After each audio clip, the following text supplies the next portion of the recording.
ಭವಾನಿ ರೇವಣ್ಣ ನಿರೀಕ್ಷಣಾ ಜಾಮೀನು ಪಡೆದ ವಿಚಾರಕ್ಕೆ ಸಂಬಂಧಪಟ್ಟಂತೆ ಜಾಮೀನು ಪ್ರಶ್ನಿಸಿ ಎಸ್ಐಟಿ ಸುಪ್ರೀಂ ಕೋರ್ಟ್ ಮೊರೆ ಹೋಗಿದೆ. ಇವತ್ತು ಅರ್ಜಿ ವಿಚಾರಣೆ ಕೂಡ ನಡೆಯಲಿದೆ. ಹೀಗಾಗಿ ಕೋರ್ಟ್ನ ತೀರ್ಪಿಗಾಗಿ ಕುತೂಹಲ ಕೂಡ ಇರುವಂತದ್ದು.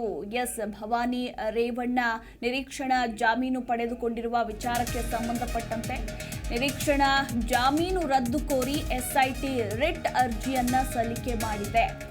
ಒಂದು ವೇಳೆ ಜಾಮೀನೇನಾದ್ರೂ ರದ್ದುಗೊಂಡ್ರೆ ಭವಾನಿ ರೇವಣ್ಣಗೆ ಮತ್ತಷ್ಟು ಸಂಕಷ್ಟ ಫಿಕ್ಸ್ ಅಂತಾನೆ ಹೇಳಬಹುದು.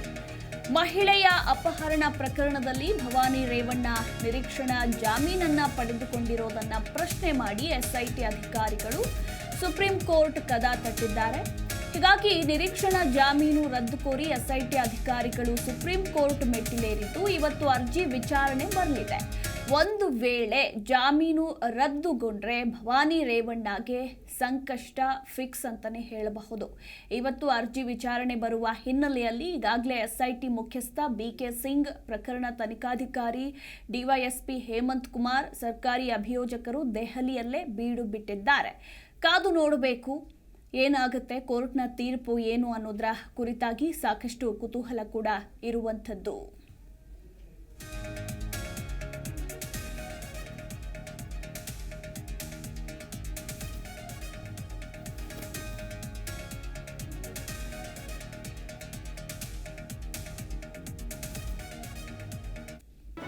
ಜಿ ಕನ್ನಡ ನ್ಯೂಸ್ ಈಗ ನಿಮ್ಮ ಮನೆಯಲ್ಲೇ ನೋಡಿ.